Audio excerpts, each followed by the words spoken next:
الحمدللہ رب العالمین الصلاۃ والسلام علی سیدنا و سید الانبیاء والمرسلین وعلی آلہ واصحابہ اجمعین، اما بعد۔ تمام تعریفیں اللہ رب العزت کے لیے ہے، تمام جہانوں کی پرورش کرنے والا ہے۔ لاکھوں درود و لاکھوں سلام ہوں سرور عالم نور مجسم صلی اللہ علیہ وآلہ وسلم پر، آپ کی آل اولاد صحابہ اہل بیت اور اولیاء امت پر اللہ بکثرت درود و سلام بھیجتا رہے، رحمتیں برکتیں نازل فرماتا رہے۔ معزز و مکرم سامعین و ناظرین اکرام، الحمدللہ فیضان چشتیہ کے زیر اہتمام عظیم المرتبت خواجگان چشت اہل بہشت کی تعلیمات اور ملفوظات کا سلسلہ وار بیان چل رہا ہے، جس میں سلطان المشائخ کے وارث و جانشین بندگی شیخ الاسلام حضرت خواجہ نصیر الدین محمود روشن چراغ دہلوی رحمۃ اللہ تعالی علیہ کے ملفوظات عالیہ، جو خیر المجالس کے نام سے حضرت صوفی حمید شاعر قلندر رحمۃ اللہ تعالی علیہ نے جمع فرمائے ہیں، جس میں سے 7ویں مجلس آج کے اس درس کا موضوع ہیں، اور اس میں بڑی پیاری باتیں جو ہے بیان کی گئی ہیں کہ حضرت صوفی قاضی حمید شاعر قلندر رحمۃ اللہ تعالی علیہ اس مجلس کے آغاز میں بیان فرماتے ہیں کہ جس صبح کو مجھے بندگی شیخ الاسلام نصیر الدین چراغ دہلوی رحمۃ اللہ علیہ کے خدمت میں جانا ہوتا تو پوری رات مجھے نیند نہیں آتی، میں صرف انتظار کرتا رہتا کہ کب صبح ہوگی اور میں بندگی شیخ الاسلام خواجہ نصیر الدین چراغ دہلوی کی خدمت میں حاضر رہوں گا، کیوں کہ آپ کی مجلس علم کے لحاظ سے امام اعظم ابو حنیفہ کی مجلس ہوتی، اور طریقت کے لحاظ سے مشائخ کبار اور صوفیاء اکرام کی جو ہے مجلس ہوا کرتی۔ تو کہتے ہیں کہ جب لوگ حاضر ہوتے آپ کے پاس، بندگی شیخ الاسلام نصیر الدین چراغ دہلوی کے پاس خدمت میں آتے، ہر ایک کو ان کے حسب مراتب بٹھایا جاتا، جو جس جگہ بیٹھنے کے لائق ہوتا اس کو اسی جگہ جو ہے بٹھایا جاتا، اور اس کے بعد حضرت قبلہ واعظ فرماتے، بیان فرماتے اور فوائد بیان فرماتے۔ اور فرمایا کہ اس وقت میں اس فکر میں تھا کہ النوم اخو الموت کہ کیا معنی ہے، یعنی جو کہا جاتا ہے کہ خواب یعنی نیند موت کی بہن ہے، تو نیند جو موت کی بہن ہے اس کے کیا معنی ہیں؟ پھر وجہ مناسب اس کی فرمائی کہ جو خیالات انسان کو بیداری میں لاحق ہوتے ہیں، جو خیالات انسان کو حالت بیداری میں لاحق ہوتے ہیں، جب سوتا ہے تو وہی خیالات ان کو پیش آتے ہیں۔ تو جو لوگ اچھے خیالات سوچتے ہیں، اچھے ماحول میں رہتے ہیں، تو ان کو اسی طرح کے جو ہے خواب جو ہے نظر آتے ہیں اور وہ چیزیں وہی دیکھتے ہیں۔ اور جن کو دنیاوی فکر اور دنیاوی چیزیں، کاروبار، تجارت لاحق ہوتی ہے، وہ خواب میں بھی ان کو وہی چیزیں جو ہے نظر آتی ہیں۔ اسی طرح جب مرتا ہے تو جو کچھ حیات میں شغل رکھتا تھا، اس کو چاہتا تھا، وہ پیش آتا ہے۔ اب جب انسان دنیا سے چلا جائے، حدیث پاک ہے جیسا جیو گے ویسا مرو گے، جیسا مرو گے ویسا اٹھائے جاؤ گے۔ تو اب جب زندگی میں جو اس کے مشاغل وغیرہ رہا کرتے تھے، تو مرنے کے بعد بھی اسی طرح کے معاملے اس کے ساتھ پیش آتے ہیں، یعنی نیک آدمی کو نیک لحاظ سے جو ہے معاملات پیش آتے ہیں اور دنیا دار کو دنیاوی لحاظ سے معاملات پیش آتے ہیں۔ ارشاد ہوا اگر خواستگار دنیا تھا تو دنیا کو اسی طرح نظر میں آراستہ کر کے پیش کرتے ہیں، اور اگر آخرت اور بہشت و حور و قصور سے محبت رکھتا تھا تو وہ اس کو دکھاتے ہیں۔ پھر گریا کر کے کہا اگر وہ نہ طالب دنیا تھا اور نہیں میں آخرت کا مائل، بلکہ فقط رضائے ذات حق میں کوشش کرتا تھا، تو بعد موت مشاہدہ حضرت عزت میں ہوگا۔ اب یہاں کہتے ہیں کہ جو ہے جو دنیاوی معاملات رکھنے والا ہے تو اس کو اسی طرح کی چیزیں دکھتی ہیں، اسی طرح کی مرنے کے بعد پیش آتی ہیں، اور جو جنت سے حور و قصور سے محبت رکھنے والا ہے اس کو مرنے کے بعد وہی چیزیں ملتی ہیں۔ اور فرماتے ہیں کہ جو نہ دنیا کا طالب رہا اور نہ آخرت کا طالب رہا، نہ طالب دنیا ہے نہ طالب عقبہ ہے، بلکہ جو طالب حق ہوتا ہے، اللہ تعالیٰ کا طالب ہوتا ہے، اللہ تعالیٰ کی چاہت میں رہتا ہے، تو فرماتے ہیں کہ موت کے بعد اسے اللہ کا مشاہدہ حاصل ہوتا ہے۔ کسی مشہور بزرگ صوفی شاعر نے کہا کہ جو ہے دنیا کا چاہنے والا وہ حقیقت میں ہے زنانہ رے، اور جو ہے عقبا کا چاہنے والا وہ نہ مرد ہے اور نہ ہے زنانہ رے، طالب حق کو مرد کہتے ہیں، طالب حق کو مرد کہتے ہیں، اس کا محمود ہے ٹھکانہ رے۔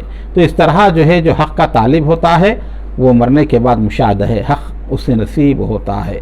اس لیے افتخار علی شاہ وطن رحمۃ اللہ تعالیٰ علیہ سلسلہ چشتیہ کے عظیم المرتبہ بزرگ فرماتے ہیں وطن مردوں کی محفل میں نہیں ایک طالب مولا، کسی کو حب دنیا ہے کسی کو فکر عقبہ، کسی کو دنیا کی محبت لگی ہوئی ہے تو کسی کو عقبہ کی فکر لگی ہوئی ہے، لیکن صوفیاء کرام کا جو مطمع نظر ہے وہ ان دونوں چیزوں سے ہٹ کر وہ طالب حق ہوتے ہیں، طالب مولا ہوتے ہیں، خدا کے چاہنے والے ہوتے ہیں۔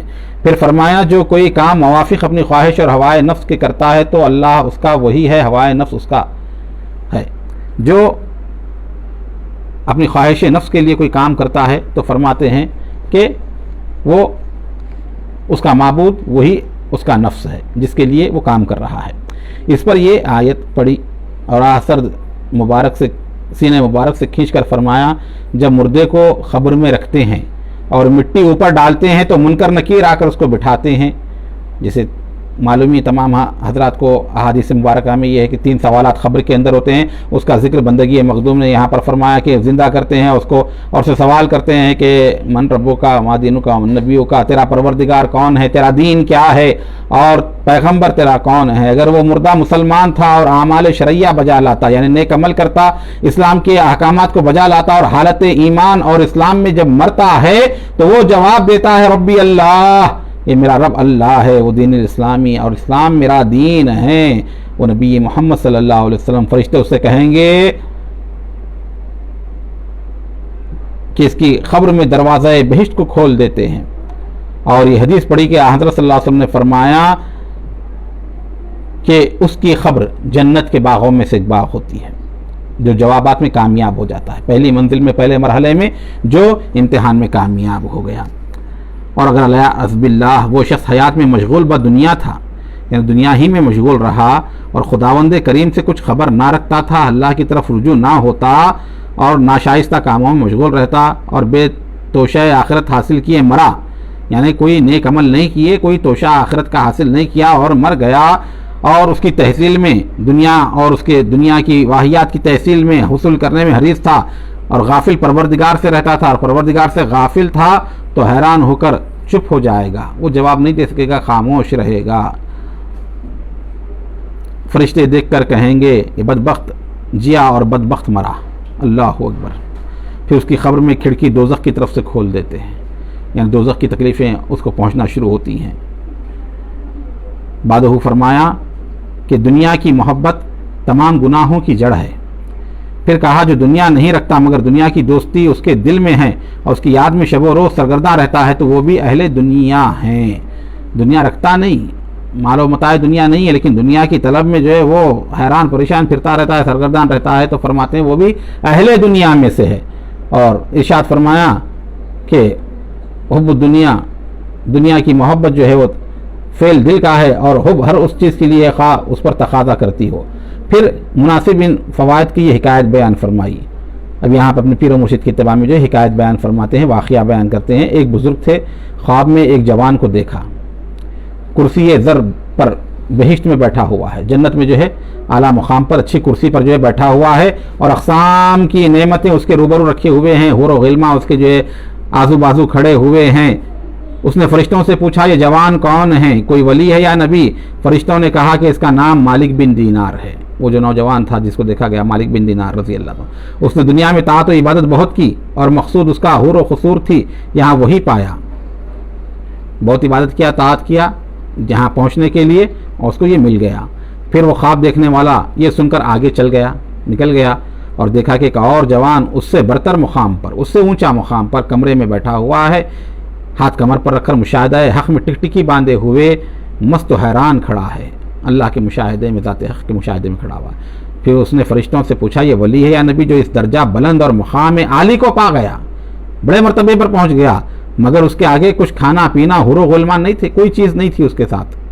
فرشتوں نے کہا یہ نبی نہیں ولی اللہ ہے اور معروف کرخی نام ہے، حضرت معروف کرخی رضی اللہ تعالیٰ عنہ۔ پوچھا اس کے آگے بہشت کی نعمتوں سے کوئی واسطہ، کوئی چیز نہیں اور حور و غلمہ روبرو کھڑے ہیں اور نہ یہ ہاتھ کمر پر رکھے ہوئے نظریں اوپر کی طرف کھینچے کھڑا ہے۔ فرشتے نے کہا اس کو دنیا میں تمنا حور و قصور کی نہ تھی، یہ جو ہے خواہش نہیں کرتا تھا حور و قصور کی، معروف کرخی رضی اللہ عنہ۔ طاعت و عبادت خاص واسطہ مشاہدہ ذات حق خدا بندے کی کیا کرتا، اللہ کی ذات کے مشاہدے کے لیے ہی یہ عبادت کیا کرتا۔ سو اب مشاہدہ حق میں بے خبر ماں سوا کھڑا ہوا ہے، تمام سے قطع تعلق ہو کر وہ اللہ کی مشاہدے میں کھڑا ہوا ہے، مشاہدہ حق میں، اور حور و قصور طعام و شراب سے، منتوں سے کچھ تعلق نہیں رکھتا، کوئی چیز سے، دنیا کی نعمتوں سے اس کا کوئی تعلق نہیں، طالب مولا ہے۔ پھر حضرت بندگی شیخ الاسلام نصیر الدین چراغ دہلوی رحمۃ اللہ تعالی علیہ نے جب یہ حکایت تمام فرمائی تو کہا یہ سب مثالیں اور نظیریں اسی حدیث شریف کی ہے جو سابق میں پڑھی گئی کہ نیند جو ہے موت کی بہن ہے۔ سننے والوں کو، بیان کرنے والوں کو ذوق و شوق بے حد حاصل ہوا۔ بعد اس کے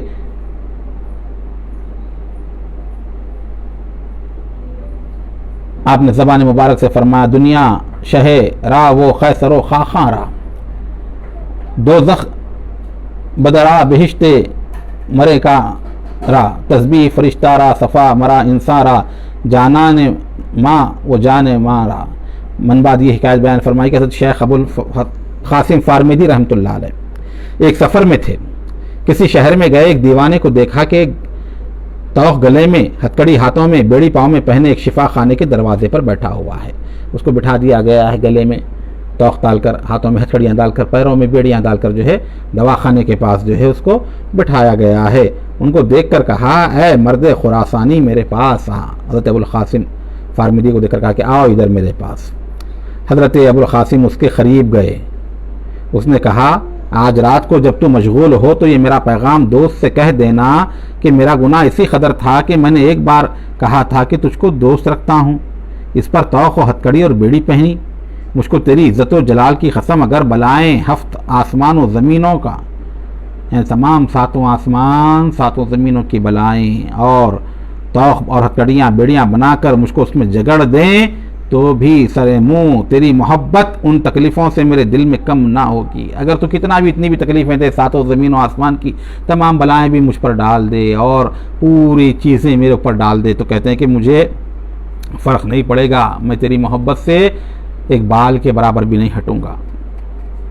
اس بات کے اثر سے ذوق یاران کے دل میں حاصل ہوا، اور پھر حضرت نے فرمایا با دل گفتم کے جامع عشق ماپوش۔ بعد اس کی حکایت بیان فرمائی۔ ابو سعید ابو الخیر کے وقت ایک رئیس تھا، دولت مند آدمی تھا، اور ایک فرزند رکھتا تھا، اس کا ایک بیٹا تھا۔ ابو القاسم نام اس لڑکے کا ایک عورت پر عاشق ہو گیا۔ ایک رات اس عورت نے اپنے عاشق امیر زادے کو کہلا بھیجا کہ میں فلاں شب دلہن بن کر یا بازینت و آرائش تیرے دروازے سے آ کے نکل کر گئی، سرے راہ حاضر و مستعد رہنا۔ جب وہ حسب وعدہ پہلی شب سے بیدار منتظر بیٹھا اور زار و زار روتا رہا اور یہ شعر پڑھتا رہا: دردی دئے بجا خوابست است مرا، زیرے کے بدیانت شتات است مرا۔ آخر شب خواب نے اس پر غلبہ کیا، سو رہا۔ صبح کے قریب ڈولا اس کا نکلا، یہ خواب غفلت میں بے خبر پڑا رہا۔ جب دن ہوا تو وہ دن ابو سعید ابو الخیر کے واز کا تھا۔ لوگ ان کا واز سننے جمع ہو گئے۔ وہ رئیس میں پسر بھی محفل واز میں آیا۔ شیخ نے بیان شروع کیا کہ ایک شخص نے حاضرین محفل سے کھڑے ہو کر سوال کیا: اے شیخ، علامت محبت کی کیا ہے؟ محبت کی چاہت کی علامت کیا ہے؟ شیخ ابو سعید ابو الخیر نے فرمایا: اے سائل بیٹھ جا، جب اثناء بیان میں دریائے محبت جوش میں آئے گا اس وقت اس کا جواب دوں گا۔ تھوڑی دیر میں شیخ کو حال و وشت پیدا ہوا، پکارا: اے سائل اٹھ، آگے آ، اپنا سوال پیش کر۔ اس نے کھڑے ہو کر وہی سوال کیا: علامت محبت کی کیا ہے؟ فرمایا: علامت محبت یہ ہے کہ خواب و تام فراموش ہو جائے، اگر سوئے گا تو اپنے مخصوص سے محروم رہے گا، جیسے یہ جوان اپنے حبیب کے دیدار سے محروم رہا۔ کہتے ہیں کہ جو ہے آئین جب موقع تھا دیدار کا تب وہ سو گیا تو محروم رہا، تو آپ نے مثال دی، کہا کہ جیسے جوان کا حال ہے، پوری رات جاگتا رہا اور جب دیدار کا وقت رہا تب وہ سو گیا تو محروم رہا۔ اور کہنے میں انگشت سے اشارہ طرف اس امیر زادے ابو القاسم کی کیا، ابو القاسم کی طرف اشارہ کیا۔ پھر شیخ نے فرمایا: اسے وعدہ دیدار آخری شب کو تھا، اس نے کہا تھا کہ آخری شب میں آنے والی ہوں، لیکن وہ سو گیا۔ شب بھر منتظر رہا، بیدار اشعار پڑھتا رہا، جب وقت وصل آیا سو رہا، محروم رہا۔ اور یہ مصرع پڑھا: دردی دئے بجائے خواب آبست مرا۔ اس جوان نے کہا: ہاں، اس کے آگے کیا مصرع ہے؟ وہ جوان بیچارہ یہ سن کر بے ہوش گر پڑا۔ شیخ یہ شعر پڑھتے ہوئے منبر سے اتر گئے۔ اتفاقاً رئیس اس روز کے واز کا باعث ہوا تھا اور دعوت کا تام تیار کیا تھا۔ شیخ میں خدام رئیس کے آئے، حرارت زیادہ ہو گئی تھی۔ رئیس نے اپنے فرزند سے کہا: کوزہ آب سرد لے، قریب کھڑا رہے، جب حضرت پانی مانگی پیش کرنا۔ حضرت نے جب اس کو آمدہ خدمت فقراء میں دیکھا، اس کے باپ سے فرمایا: ابو القاسم ہمارا نیک مرد ہوگا۔ غرض ابو القاسم اپنے عہد میں بڑے بزرگ ہوئے۔ تو وہ رئیس نے کیا دعوت کی تھی حضرت کی؟ حضرت جب گئے دعوت میں تو وہ جو ہے پانی لے کر کھڑا رہا نوجوان ابو القاسم۔ حضرت نے جب دیکھا تو کہا کہ یہ نیک مرد ہوگا، بڑا اللہ والا ہوگا، لہٰذا وہ اپنے وقت کے بڑے بزرگ ہوئے بعد میں۔ پھر اسی مناسبت ان باتوں کی ایک حکایت بیان فرمائی کہ حضرت جنید بغدادی رحمۃ اللہ علیہ نے ایک شب مناجات میں کہا، رات میں جب وہ دعا کر رہے تھے مناجات میں ایک شب میں کہا: اے اللہ، آپ نے جو دو فرقوں کا ذکر فرمایا ہے، فریق فی الجنہ و فریق من سعیر، میں ان دونوں فرقوں میں سے کس فرقے میں ہوں؟ جنتی فرقہ، دوزخی فرقہ، جنت میں جانے والوں کا گروپ، دوزخ میں جانے والوں کا۔ کہا کہ دونوں گروپوں میں میں کون سے گروپ میں ہوں، میں کون سے ہوں؟ پھر دعا میں عرض کی: الہی، جب مجھ پر نظر کرم کی اور فرقہ ناجیہ سے کہا، ہاتف سے آواز آئی کہ تو جنتی گروپ میں سے ہے، جنتی فرقے میں سے ہے۔ تو پھر دوبارہ عرض کی: الہی، جب مجھ پر نظر کرم کی اور فرقہ ناجیہ میں کیا تو یہ بتا دیجئے کہ مصائب و ہم نشین میرے بہشت میں اہل دنیا میں سے کون ہوگا، جنت میں میرے ساتھ دنیا والوں میں سے کون رہے گا؟ غیب سے آواز آئی کہ فلاں نام کا چرواہا اور فلاں شہر کا بہشت میں تیرا دوست و مصاحب ہوگا۔ فلاں نام کا جو چرواہا ہے، بکریاں چرانے والا ہے، وہ جو ہے جنت میں تمہارے ساتھ رہے گا، جنت میں تمہارا ساتھی ہوگا۔ بعد صبح حضرت جنید بغدادی اس شہر کی طرف گئے جہاں کا اشارہ دیا گیا تھا، وہاں اس شہر کی طرف جنید بغدادی روانہ ہوئے تاکہ اس یار بہشتی سے ملاقات کریں، جنت میں جو ان کا ساتھی ہوگا اس سے ملاقات کریں اور اس کا حال و معاملہ باہمی دریافت فرمائیں۔ غرض اس شہر میں جا کر دریافت کیا کہ اس نام کا چرواہا کہاں رہتا ہے۔ لوگوں نے کہا وہ ایک پہاڑ میں رہتا ہے اور بعد ہفتے کے شہر میں آتا ہے، ایک ہفتے میں ایک مرتبہ جو ہے وہ شہر میں آتا ہے، پہاڑی میں رہتا ہے۔ حضرت جنید رضی اللہ عنہ اس پہاڑ کی طرف گئے، دیکھا چند شبان باہم رہتے ہیں. حضرت جنید وہاں 3 دن رہے تاکہ ان کا معاملہ باہمی دیکھیں. چند لوگ تھے جو بکریاں چرانے والے تھے، وہ وہاں پر رہتے تھے. حضرت جب پہنچے تو حضرت جو ہے 3 دن وہاں پر رہتے تاکہ ان کے معاملات کو دیکھیں، ان کی کیفیتوں کو دیکھیں. دیکھا وہ سب